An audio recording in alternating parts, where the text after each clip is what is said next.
देख रहे हैं अवाम के उठाए गए सवालात, हालत हाजरा पर तबसरों, तज्जियों, खबरों पर मुहित प्रोग्राम न्यूज लाइन रिदा सैफी के साथ।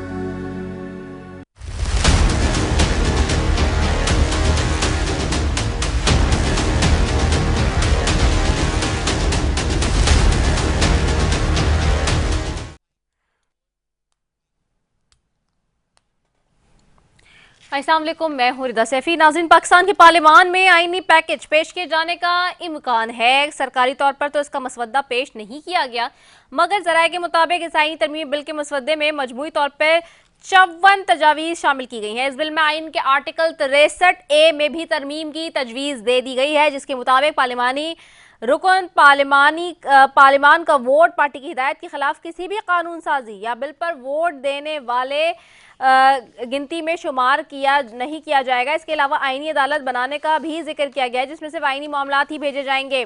और इसके साथ साथ सुप्रीम जुडिशल काउंसिल और जजेस की तैनाती से मुतालिक पार्लिमानी कमेटी की फॉर्मेशन तब्दील करने की तजवीज़ भी लाई जा रही है।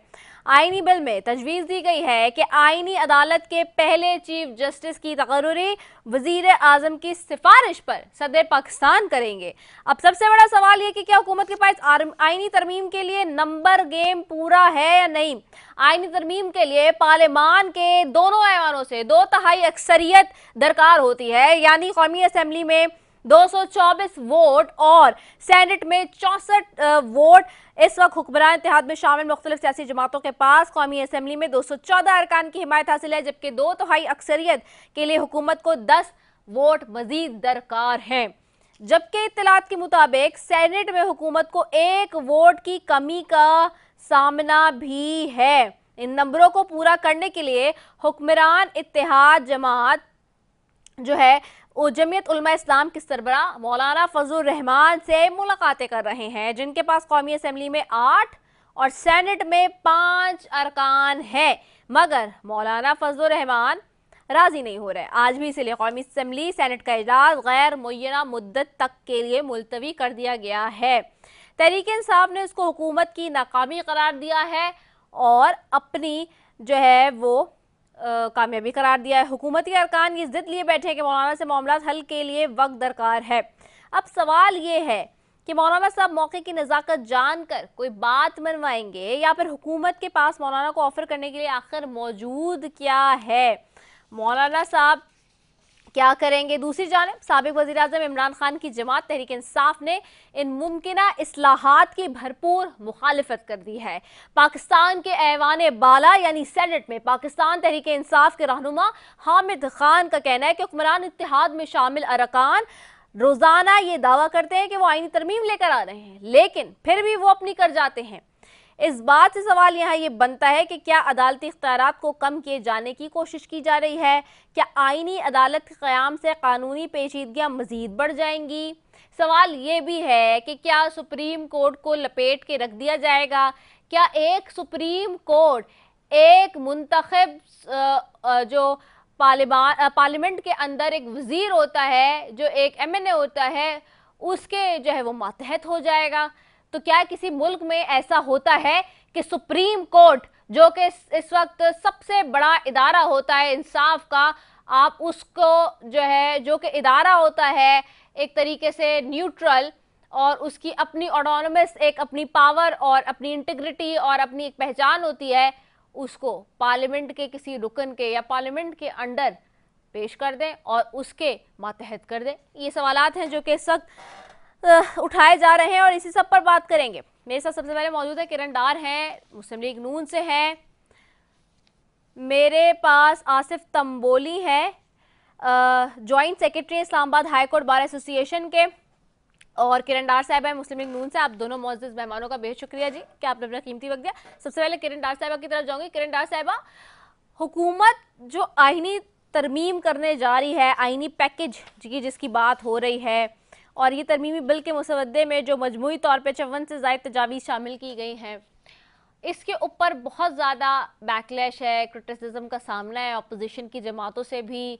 इस वक्त मैं एक्सटर्नल मीडिया पे, इंटरनेशनल मीडिया पे भी चीज़ें, कुछ रिपोर्ट्स देख रही थी, वहाँ पे भी चीज़ें कोट हो रही हैं। क्या आया वाकई ऐसा हो सकता है मैं सिर्फ आपकी जमात की बात नहीं करूंगी, हुकूमत की, कि आप ऑपोजिशन में भी कभी ना कभी तो आएंगे, इस वक्त तो हुकूमत का हिस्सा हैं। क्या अगर आज आप ऑपोजिशन में बैठे होते तो इस बिल की, इस आईनी पैकेज की हिमायत करते? बिस्मिल्लाहिर्रहमानिर्रहीम। सबसे पहले तो आपको शुक्रिया कि आपने मुझे अपने प्रोग्राम में मदऊ किया। जहां आपने बात कही आईनी तरमीम की, मुझे बताएं, पार्लियामान का इस्तेहकाक है कि वो आइन में तरमीम कर सकता है, और ये पहली दफा नहीं हुआ कि आइन में तरमीम हो रही है। मुझे बता दें ये तरमीम कहाँ से गलत है, इसमें क्या पॉइंट्स हैं जो सबको नागवार गुजर रहे हैं। जब हम जजेस की बात करते हैं और जब हम बात करते हैं कि हम आईनी अदालत बनाना चाह रहे हैं इस अलग से, तो मुझे बता दें मोर देन 61,000 जो है केसेस पेंडिंग है सुप्रीम कोर्ट में। मुझे बता दें इसमें गलत क्या है।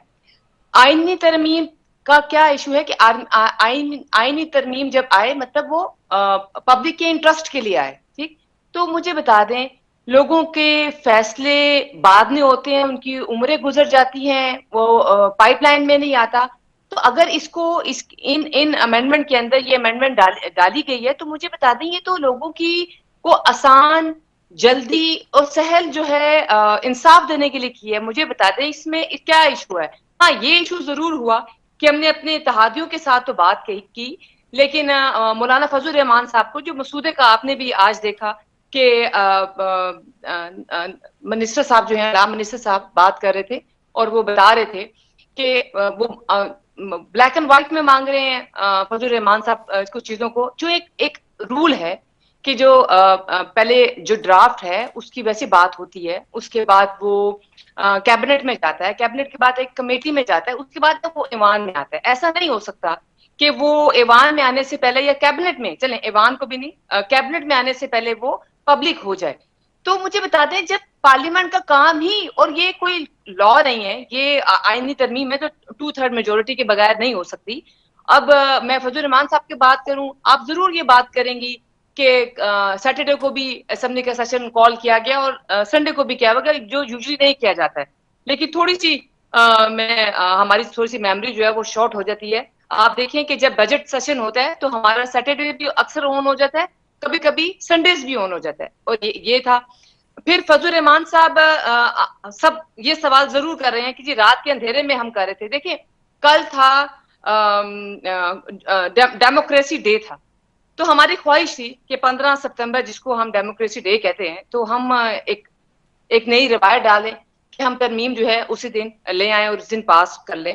कुछ शिके हैं जिन पे फजल रहमान साहब को जो है इतराजात हैं या वो टाइम मांग रहे हैं, तो डेफिनेटली आपने भी देखा कि आज सेनेट का भी और नेशनल असेंबली का भी जो इजलास है वो खत्म कर दिया गया इस पर्सपेक्टिव में कि मौलाना साहब ने अब टाइम मांगा है, और हमने इसको और मैं समझती हूँ इसको हमने और बड़े पैमाने पे किया, क्योंकि आपने भी देखा जब ऑपोजिशन में हम थे, तो जब ऑपोजिशन लीडर थे मियां मोहम्मद शहबाज साहब, तो उन्होंने चार्टर ऑफ इकोनॉमी की बात की, उस पर उस वक्त की हुकूमत ने कोई कान नहीं धरे।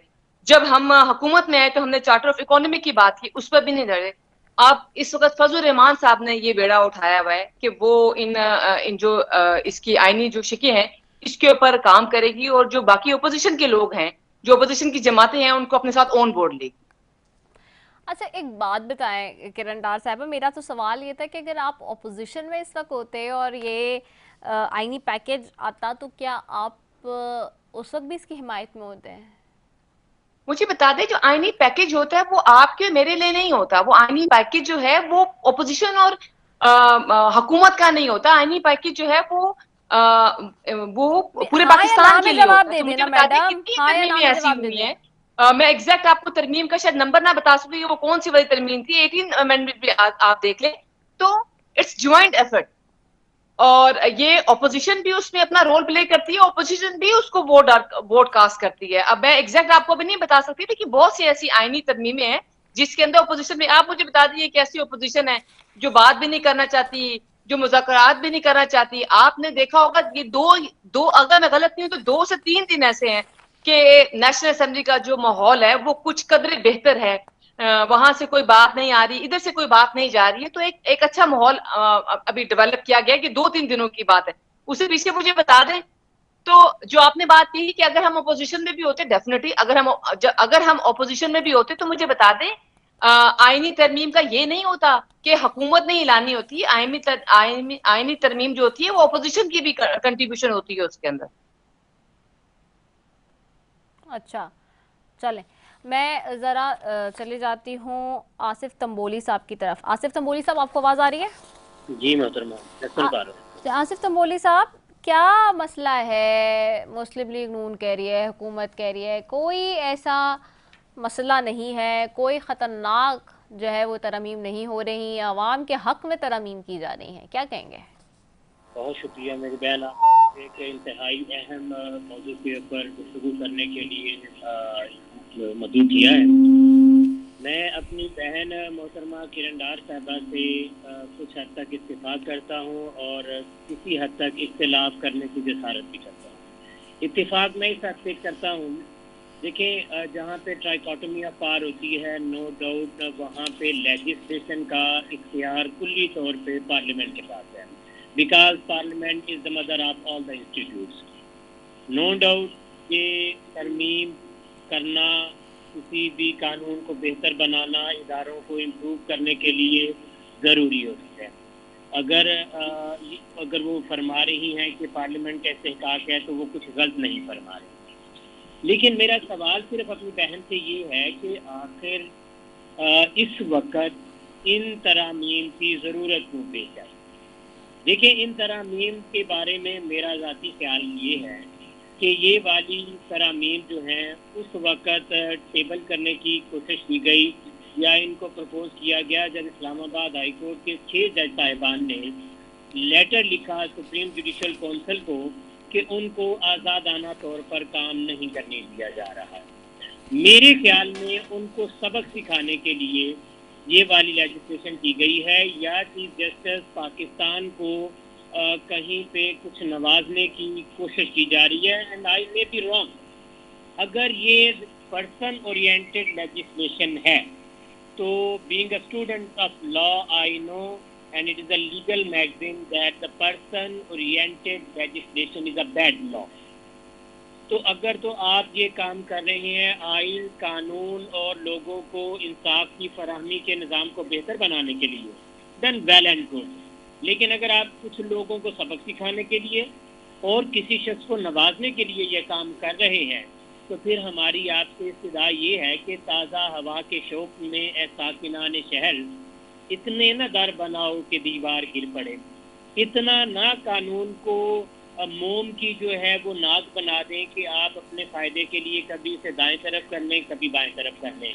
तो जहाँ तक मेरी बहन मोहतरमा किरण डार साहबा ने फरमाया कि पेंडेंसी ऑफ केसेस मुल्क के अंदर बहुत ज़रूरी है, तो पेंडेंसी ऑफ केसेस को ख़त्म करने के लिए क्या जजेस की उम्र 65 से 68 साल करना या 62 से 65 साल कर देना, उससे निज़ाम में इंसाफ ठीक हो जाएगा? मैं ऑन रिकॉर्ड अर्ज करता हूँ कि इस्लामाबाद हाई कोर्ट के अंदर 10 सीटें हैं, लेकिन पिछले कई सालों से 2 सीटें मुसलसल खाली हैं। आप उनको फुल करके देख लें।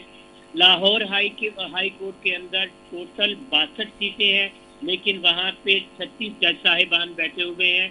आप बाकी की 26 सीटें पुर करके देख लें। सिंध हाई कोर्ट के अंदर 31 सीटें हैं हाई कोर्ट के जज साहिबान की, लेकिन वहाँ पे पिछले काफ़ी अरसे से 24 जज साहिबान काम कर रहे हैं। बलोचिस्तान हाई कोर्ट के अंदर 14 जज साहिबान हैं, लेकिन वहाँ पे 9 जज साहिबान मुसलसल काम कर रहे हैं और पिछले कई अरसे से 5 सीटें खाली हैं। तो अगर आप पेंडेंसी ऑफ केसेस को ख़त्म करना चाहते हैं और निज़ाम इंसाफ को बेहतर करना चाहते हैं, तो बेहतर ये नहीं होगा कि जजेस की उम्रें बढ़ाने की बजाय आप जो खाली सीटें पड़ी हैं एक बार उनको खुल करके देख लें। ठीक है, सकता है जरा बड़ा पर्टिनेंट पॉइंट आ गया आसिफ तंबोली साहब, आपने बहुत शुक्रिया कि आपने हाईलाइट कर दिया है। ये मैं जरा शाहिद खटक साहब की तरफ भी जाऊंगी। शाहिद खटक साहब, आपको आवाज आ रही है? जी आ रही है। अस्सलाम वालेकुम। जी, वारिसा मेंबर कौमी असेंबली शाहिद खटक साहब वो भी हमारे साथ मौजूद हैं। जी शाहिद खटक साहब, ये जो मुजवज़ा तैयार किया गया है आईनी और जिसके मुताबिक ये जो शिक्के हैं इसमें तब्दीलियाँ हो रही हैं, मैं अगर पढ़ूँ शिक एक एक करके तो it takes long time, it take too much time. लेकिन ये कि इसमें जो मोटी मोटी जो शिके जिसके ऊपर मैं बात कर सकती हूँ, अभी जैसे किरण डार साहबा कह रही हैं कि ये हुकूमत और ऑपोजिशन के लिए नहीं है, ये अवाम की भलाई के लिए। मुझे अवामी इसमें तरमीम कोई समझ नहीं आ रही है। इसकी मिसाल ऐसे है, इसका मैं काउंटर पॉइंट ये दूंगी तो फिर किरण डार साहबा की तरफ भी जाऊंगी, बट बिफोर दैट कि इसमें ये लिखा हुआ है कि आईनी अदालत के जज की रिटायरमेंट की उम्र 68 साल होगी। वो मैं कहीं पढ़ रही थी सोशल मीडिया पे कि कोई कहता है 68 क्यों कर रहे हैं आप पहले जो रिटायरमेंट की उम्र होती थी वो 60 साल थी इस मुल्क में, आप उसको करते करते 62 पे लाए, 63 पे लाए, 65 पे लाए, अभी आप कह रहे हैं कि जी 68 कर दो। मतलब किसी ने लिखा वहां पे कि जी आप एक काम करें ना, लिख दें टिल द डेथ, ताकि जो है आसानी खत्म हो जाए। वो मुल्क जिसके अंदर 78% पॉपुलेशन यूथ है, आप उस मुल्क को मार रहे हैं काम करके। आप वो जो रिटायर होते हैं लोग उनको दोबारा ला के बिठा देते हैं सीटों पे, 60 70 साल के बुढ़े जो होते हैं, आप वही काम करते हैं कि जी उनको लाके आप दोबारा सीटों पे नवाज देते हैं। तो जो पीछे से फ्लक्स आ रहा है 78% पॉपुलेशन का, 25 से 30 करोड़ आपकी आबादी है जिसका एक बड़ा चंक है, वो कहाँ जाएंगे? उनको आप नौकरियां दे नहीं रहे, यहाँ से ब्रेन ड्रेन हो रहा है सारा, लेकिन उस पर भी आपको कोई तवज्जो नहीं है, बस आपको अपनी मर्जी की तरमीम करानी है। जी आप क्या कहेंगे इसमें? शाहिद खट्टक साहब, ऑपोजिशन तो बड़ी खुश है, कह रही है कि हमने जीत लिया है गेम, मौलाना साहब ने अभी तक रजामंदी नहीं दी है, लेकिन मौलाना साहब तो किसी भी वक्त पलट सकते हैं। जी शाहिद खट्टक साहब, शाहिद खट्टक साहब आपको आवाज आ रही है? अच्छा शाहिद खट्टक साहब की मुझे आवाज एकदम से चली गई है, नहीं आ रही है। मैं वापस किरण डार साहिबा की तरफ आऊंगी। किरण डार साहिबा इसका जवाब, हाँ किरण डार साहिबा इसका जवाब दे दें कि ये जो 68 इयर्स की आपने इसमें डाल दी है तरमीम, इसका क्या मतलब है?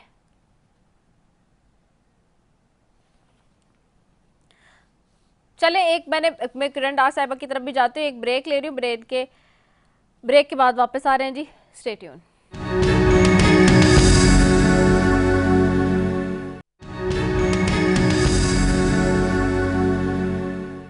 जी शाहिद खट्टक साहब क्या कहेंगे आप? Welcome back.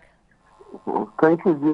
पहले देखिए जी, इस तरह अंदाज कि मैं बातों से इत्तेफाक बिल्कुल नहीं करता कि देखिए, अगर आपने आईनी तरमीम करनी है, आप कहते हैं कि हम अदलिया में इस्लाहात करें, तो उससे पहले जो इनकी तरमीम थी, जो मुसविदा था, वो अपोजिशन को देते, अपने अराकीन मेंबरान को देते, इसके ऊपर पार्लियामेंट में डिबेट होती और इसके साथ साथ वो कमेटी रिफर होती, कमेटी से वो रिफाइन होकर दोबारा कैबिनेट चली जाती और कैबिनेट से दोबारा पार्लियामेंट आती। ये तरीक़ेकार है। तरमीम जो है ये छोटी चीज नहीं होती, आप बुनियादी चीजों को चेंज करते हैं। और रही बात इनकी, ये जो आईनी पैकेज है, ये आईनी पैकेज नहीं है, ये जस्टिस कयूम पैकेज है। ये चाहते हैं कि जस्टिस कयूम की तरह इनकी जजेस जो है उनको ये अपॉइंट करे, अगर इनको जज पसंद नहीं है तो डीसी की तरह या दूसरे किसी भी ऑफिसर की तरह उसको ये लोग ट्रांसफर कर सके। तो इन्होंने बहुत सी चीजें छुपाई। और अब ताजुब की बात यह है कि रात को 11 साढ़े 11 बजे इनका वज़ीर कानून वो खुद अनाउंस करता है कि जी मुसविदे की कापी हमें मिल गई है। हम पार्लियामेंट के अंदर इनके अराकीन से यही पूछ रहे थे कि आप क्या लाना चाह रहे हैं, आप क्या चेंजेस करना चाह रहे हैं।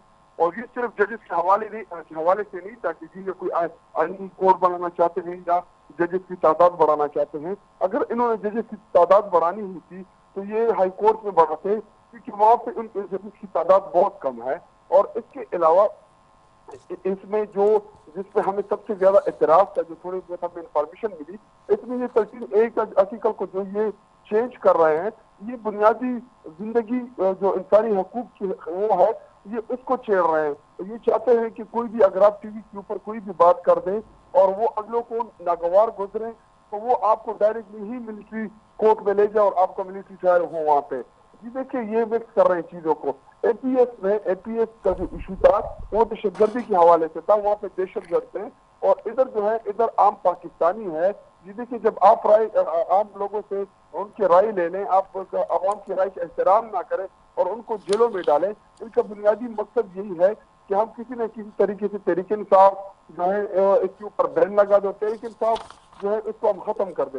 लेकिन जो सियासी जमात अवाम के दरमियान हो, जिसको 8 फरवरी में पाकिस्तानी पूरी कौम ने इत्तेफाक के साथ वोट दिया हो, और बाकी रही बात तो इस हुकूमत की तो ये बैसाखियों की हुकूमत है, स्ट्रेंजर इन द हाउस है, ये फॉर्म 47 की पैदावार है। ठीक है शाहिद खट्टक साहब, मैं समझ गई आपकी बात। किरण डार साहिबा है मेरे साथ लाइन पे। जी किरण डार साहिबा, आपने मेरा सवाल सुना था, मेरी बात सुनी थी? सवाल कर लें आप। मुझे किरण डार साहिबा की आवाज नहीं आ रही, आवाज बढ़ाएं, फ्लोर दें किरण डार साहिबा का। किरण डार साहिबा, आपको आवाज आ रही है? जी मुझे आवाज आ रही है। आवाज बढ़ाएं किरण डार साहिबा की। किरण डार साहिबा, आपने मेरी बात सुन ली थी जो मैंने की थी? शाहिद खट्टक साहब किससे सवाल किया था उस वक्त?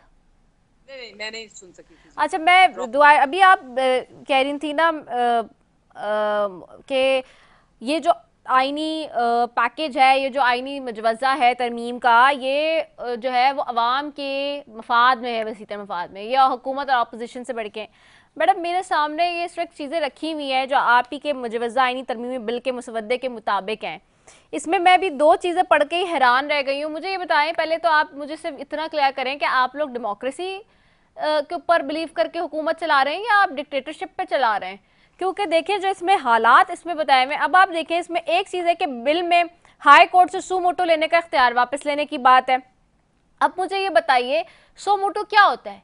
सो मोटो इसलिए लिया जा रहा होता है कि जब आपकी गवर्नेंस हुकूमत की किसी न किसी पैराहे में ख़राब हो तो उसके ऊपर एक अकाउंटेबिलिटी हो।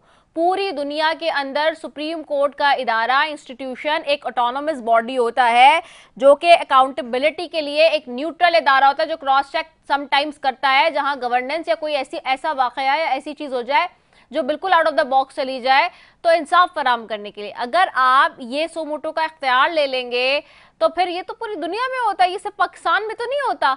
तो फिर आप कौन सी डेमोक्रेसी की बात करते हैं? सिमिलरली इसमें उम्र 68 साल है रिटायरमेंट की जज की। मैंने ये बात की थी, दोहरा देती हूँ कि जी 60 साल थी पहले, फिर 61 साल, फिर 62 साल, 63, 65, अब आप 68 पे चले गए।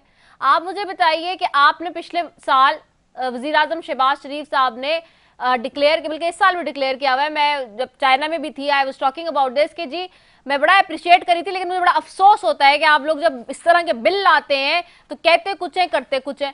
मतलब शहबाज शरीफ साहब ने कहा कि जी ये यूथ ऑफ द ईयर है, आपकी 25-30 करोड़ की आबादी में से 78% पॉपुलेशन नौजवान नस्ल पे है, जनरेशन जी है इस वक्त, जिसकी पूरी दुनिया बात करी है, और आप ये कह रहे हैं कि जी जो रिटायर ही ना करो लोगों को। तो आप एक काम करें, 68 साल भी आपने क्यों किया, आप टिल द डेथ लिख दें कि जो कुर्सी पर आएगा वो जब मरता नहीं है जब तक वो कुर्सी पर ही रहेगा, ताकि लोगों को आसानी भी हो जाए। और मजीद क्योंकि पीछे से जो फ्लक्स आ रहा है नौजवानों का, वो तो मुल्क के अंदर ब्रेन ड्रेन हो रहा है एक तरीके से, लोग बाहर जा रहे हैं या फिर खुदकुशियां कर रहे हैं या इसी तरह से देख रहे हैं बैठ के कि जी आप लोग करते जा रहे हैं, उम्रें बढ़ाते जा रहे हैं, फिर रिटायरमेंट के बाद भी आप उसको कहीं ना कहीं पॉइंट कर देते हैं। माशाल्लाह से जितने रिटायर्ड लोग हैं इस मुल्क के, उन ओल्ड पीपल को जिनका ना दिमाग चल रहा होता है ना वो काम के रहते हैं, आप उनको फिर किसी अच्छी अच्छी पोजीशनों पर लगा देते हैं, और बेचारे जो बच्चे बैठे हुए पूरा पीछे वो कहते हैं हम कहाँ जाए, हम क्या करें। तो ये कौन सी इसमें ऐसी बात है जो अवाम के वसीतर मफाद में, मुझे ये एक्सप्लेन कर दीजिए। जी बहुत अच्छा बोलती हैं, बहुत अच्छा बोलती हैं। देखिए आप जजेस की बात कर रही हैं, हाँ आप जज, मोस्ट वेलकम, आप जजेस की बात कर रही हैं। देखिए जजेस जो है ना वो बहुत मोतबर सीट है और बहुत बड़ा इदारा है, उसके ऊपर बहुत बड़ी जिम्मेदारी, इंसाफ मतलब इंसाफ जैसी जिम्मेदारी उसके कंधों पर है। तो वो एक यूथ का बच्चा, मैं आपको कह दूं, वो एक अनट्रेन्ड इंसान, वो जिसके पास एक्सपीरियंस ना हो, जो मेंटली और फिजिकली ठीक ना हो, आप उसको तो नहीं बिठाएंगे। पहली बात तो मेंटली और फिजिकली ठीक नहीं है, आप ये कह रही 78% पाकिस्तान की पॉपुलेशन मेंटली और फिजिकली ठीक नहीं है। देखें मैंने दो चीजों को मिक्स कर दिया, सॉरी, दो चीजों। आपने कहा जी आप इनको रिटायर करके घर भेज दें ताकि पीछे का बल्क आए, बिल्कुल आप पीछे का बल्क कोई 30 के अंदर नहीं आएगा, पीछे का बल्क वो होगा जो 50s या 60s में ही होगा। ऑफ कोर्स जिस बड़े ओहदे पे वो बैठे हुए हैं, जिस बड़े ओहदे पे बैठे हुए हैं, उनका जो एक्सपीरियंस है वो आप और मैं नहीं गेन कर सकते। अच्छा, जो आपने बात कही अभी कि चलें आप टिल डेथ तक ही कर लें, मुझे बता दें इमरान खान साहब की हुकूमत में बाजवा साहब को तो ताहयात एक्सटेंशन देने की बात हो रही थी। आप इमरान खान की हुकूमत की बात ही ना करें ना, अमेरिका में मैं उनकी हुकूमत में जाना नहीं चाहती। अच्छा मेरी बात, हुकूमत में इस वक्त यहाँ पे मैं आपसे सवाल करूंगी, जब वो हुकूमत में थे ना मैं उनसे सवाल करती थी। इस वक्त ऑपोजिशन की बात करना बेकार है, फजूल है। अच्छा मेरी बात सुने, अब आपने कहा कि चले इनकी तो आप जो है ना टिल डेथ तक आप कर दें, तो मुझे बता दें अमेरिका में क्या है, अमेरिका में जो चीफ जस्टिस एक दफा बन गया, वो जब तक वो जिंदा है तब तक वो चीफ जस्टिस है, ठीक है। हम उस तक तो नहीं जा रहे, हम तो 68 कर रहे हैं। अब आप देखें, जो हम काम करना चाह रहे हैं, जो हम आप उसमें कोई ना कोई देखें, अपोजिशन का काम ही यही है। मैं मानती हूँ जमहूरियत का हुस्न ही यही है कि कोई भी चीज हुकूमत लेकर आती है तो अपोजिशन उसके अंदर कीड़े मकोड़ा निकालेगी, उसके अंदर से चीजें निकालेगी और उसमें से नेगेटिव चीजें नहीं निकालेंगी। अगर वो 2% अच्छी चीजें निकालेगी तो 95% 98% जो है वो उसमें से कोई ना कोई नुक्ता चीनी जो है वो निकाल देगी। लेकिन ये है तरमीम, ये है आईनी तरमीम, ठीक है। ये मिल बैठे मसला तो ये है कि इनको मुज़ाकराती सोच नहीं है इनकी। ये मुज़ाकराती सोच हो तो हम भी इसको इनके साथ मसूदा जो है ना वो शेयर कर लें ब्लैक एंड व्हाइट में। लेकिन मसला ये है कि इनके साथ इनसे बात करो तो ये लड़ने को तोड़ते हैं। हम मुज़ाकरात की बात कर रहे हैं, वो कहते हैं आपसे मुज़ाकरात नहीं करने। तो किरण डायर साहिबा, बड़े मोतबाना अंदाज है, मेरी गुजारिश सुने, आप अमेरिका से कहाँ पाकिस्तान को मिला रही हैं?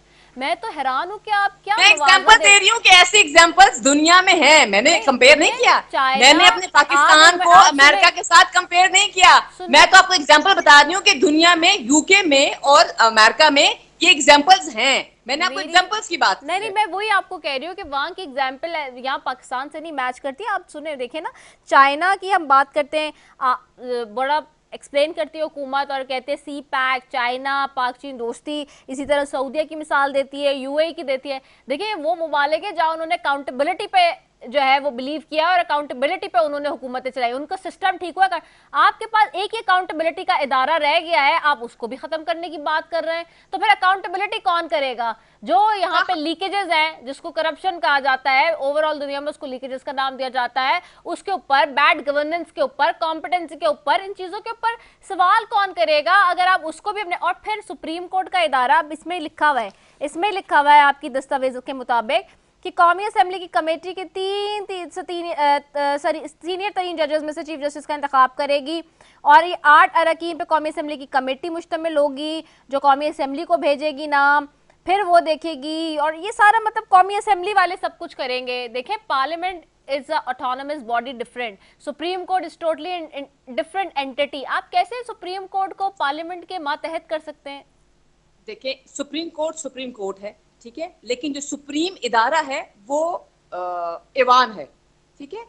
जो इख्तियारात सुप्रीम कोर्ट के पास हैं वो आइन से है, ठीक है। और आइन किसने दिया है? इस ऐवान में बैठे हुए लोगों ने आइन दी है। तो आप तो ऐवान की खिलाफवर्जी कर रहे हैं। समझ रही हैं, देखिए आप समझ रही हैं कि वो कमेटी जब 3 लोगों का नाम देगी, उन जजेस के नाम जब पीएम के पास जाएंगे, पीएम उनको वेट करेंगे, आगे सदर के पास जाएंगे, तो इसका मतलब है जिस जज को हम अपॉइंट करेंगे वो हमारे नक्शे कदम पे चलेगा। प्लीज बड़ा सोच लें, प्लीज बड़ा सोच लें।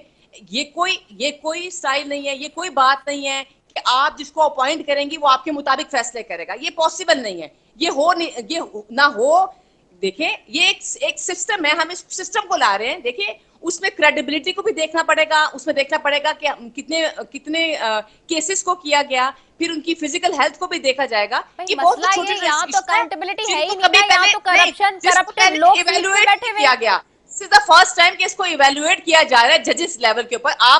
मैं थोड़ी सी हिस्ट्री की ना स्टूडेंट हूँ। मुझे याद है हमारे एक प्राइम मिनिस्टर थे कि वो उनकी तबीयत इतनी खराब हो गई थी कि वो बेड पर चले गए थे और थम इंप्रेशन के साथ वो हुकूमत को चला रहे थे। और उसके बाद जो उसमें आया और उस आइन में दिया गया, उस आइन में दिया गया कि वो प्राइम मिनिस्टर बनेगा इस पाकिस्तान का, वो सदर बनेगा जो मेंटली और फिजिकली फिट होगा। तो मुझे बता दें, जब ये ऐवानों के अंदर जब ये चीजें आती है, तो मुझे बता दें, अगर हम जो है जुडिशरी में ये चीजें लेकर आ रहे हैं तो इसमें गलती क्या है? मैं समझती हूँ ये बहुत देर के बाद हुआ, ये बहुत पहले हो जाना चाहिए था। अच्छा, ठीक। शाहिद खटक साहब क्या कहेंगे? जी माशाल्लाह, दोनों की डिस्कशन बहुत लंबी हो गई। एक तो ये कि अगर ये सिर्फ जजेस के हवाले से होता तो हम शायद इसके ऊपर गौर करते हैं। अगर जजेस की तादाद बढ़ानी है, असल में ये चाहते हैं कि अदलिया को भी ये कंट्रोल करे, जिस तरह इन्होंने ब्यूरोक्रेसी में अपने लोग घुसाए हुए हैं, उसके ऊपर ये कंट्रोल है। पंजाब की पुलिस इनके कंट्रोल में है, जिसकी बेइज्जती करानी हो, जिसकी चादर और चारदीवारी की आपकी इज्जत पामाली करानी हो, ये इधर से इशारा करते हैं, उधर से पंजाब पुलिस वही परफॉर्म करती होती है। एक ही इदारा था जो इंडिपेंडेंट था, जो आजाद था, कि जहाँ हमें पूरे पाकिस्तानियों को इंसाफ की तवक्को थी, वो थी सुप्रीम कोर्ट ऑफ पाकिस्तान। और अब ये चाहते हैं कि सुप्रीम कोर्ट ऑफ पाकिस्तान जो है ये भी इनके वेरीफाया हो, और जब भी ये चाहें, जिस तक इनको बेहतर लगे, जब भी इनके मदाद के खिलाफ कोई फैसला आए तो इधर से प्राइम मिनिस्टर जो है वो जज को ही हटा दे। देखिए जुडिशरी की आज़ादी के लिए इमरान खान साहब और इस तरह की तमाम अपोजिशन जमातों ने उनकी जदोजहद की थी इनकी आज़ादी के लिए, और आज इनको याद आ गया है कि जी काजी फाइज ईसा जो है वो इनको सूट कर रहा है, तो क्यों ना हम काजी फाइज ईसा को मजीद इस्तेमाल करके उनसे फायदा लें। और इसमें सिर्फ ये आईनी पैकेज का जो इन्होंने नाम दिया है, इसमें सिर्फ जुडिशरी के हवाले से नहीं है, वो बुनियादी हकूक के ऊपर जो है ये उसको चेंज कर रहे हैं। और मैं इनको बताऊं कि जी देखिए, आज आप हुकूमत में हैं, आज आप ताकत के नशे में हैं, शायद आज आपको ये लग रहा हो कि जी हर चीज हमारे हाथ में है और हम तमाम चीजें कंट्रोल कर लेंगे, अमीर मोमिन बन जाएंगे। लेकिन इनको मैं बताऊं और आपके प्रोग्राम की तरफ से मैं अनाउंस करता हूँ कि इसका सबसे पहला इफेक्टिव जो होगा मुस्लिम लीग नून में वो नवाज शरीफ होगा। और जो जब लंदन जाएगा, हमें पता है कि वो वहाँ से इंकलाबी बनेगा, उधर से जब वो तकलीफ करेगा तो उसके बाद सबसे पहला इफेक्टिव इसका मिसाजी का वो नवाज शरीफ ही बनेगा। तो रात की तारीखी में क्या ऐसी जल्दी पड़ गई कि अपने मेंबरान को भी इस्तेमाल में नहीं लिया, अपोजिशन को इस्तेमाल में नहीं लिया। रात की तारीखों में तो डाकू ही पड़ते हैं, रात की तारीखी में तो चोरी और वही करते हैं लोग। तो ये पार्लियामेंट में ऐसे इनको क्या जल्दी थी कि रात के 12 बजे तक हमें बिठाया, वहाँ पे मसौदा नहीं दे रहे थे, अपने अराकीन को नहीं दे रहे थे और चाह रहे थे कि हम असेंबली से इनको पास कराए। तो क्या जल्दी थी ऐसी, क्या कोई ऐसी इमरजेंसी थी? अच्छा अभी पास नहीं, क्या इनके चौथ के ऊपर या पाकिस्तान के ऊपर इसका इम्पैक्ट आया? जी देखिए, अगर कोई इमरजेंसी है, वार की पोजीशन है या ऐसे कोई इमरजेंसी हो जो नेशनल सिक्योरिटी लेवल की हो, तो अगर आप इमरजेंसी में कानून साजी करें तो कोई सुख बनता है। लेकिन रात के 12 बजे अंधेरों में आप मसौदा लाए, टेबल करें और उसको पास कराएं, कैबिनेट भी कर दे, पार्लियामान भी कर दे, सेनेट भी कर दे, तो जी को दाल में कुछ खाला जरूर था। ठीक हो गया, दाल में कुछ काला जरूर। बहुत शुक्रिया शाहिद खटक साहब आपका, किरण डार साहब आपका और आसिफ तंबोली साहब, आप तीनों मौजूद मेहमानों का बेहद शुक्रिया। नाज़रीन, आईनी पैकेज जिसकी बात हो रही है और आईनी तरमीमी बिल के मसवदे में मजमूई तौर पर 54 तजावीज़ है जो कि शामिल की गई हैं, और ये वो तजावीज़ हैं जो किसी भी इदारे से, सुप्रीम इदारे से उसकी ऑटोनमस पावर और अल्टीमेट पावर को छीन लेने के मुतरादिफ हैं। जब एक शख्स इन तरमीम को पढ़ता है तो उसको अंदाज़ा हो जाता है कि किस किस्म की तरमीम आईनी की जा रही हैं और किस लिए की जा रही हैं। एक आम जी फहम शख्स भी अगर उसको पढ़ेगा तो उसको समझ आ जाएगा कि क्या हो रहा है। लेकिन अनफॉर्चुनेटली हुकूमत के अपने अरकान ही नहीं जानते आधे से ज़्यादा कि आखिरकार इस मसवदे में है क्या, इस पैकेज में किन चीज़ों की सिफारिशात की गई हैं, किन चीज़ों के ऊपर नज़रसानी करने की बात की गई और किन चीज़ों को चेंज किया जा रहा है। जब उन्हें पता नहीं है तो फिर उनसे बहस भी नहीं की जा सकती, क्योंकि जब मालूम नहीं है तो वो बात क्या करेंगे। ये तरमीम अगर हो जाती हैं और ये कानून पास हो गया पार्लियामेंट के फ्लोर से, तो यकीन मानिए ये पाकिस्तान की सियासी तारीख का एक और काला कदम होगा। इसी के साथ अपनी मेज़बान रसफ़ी को दीजिए इजाज़त। पाकिस्तान जिंदाबाद।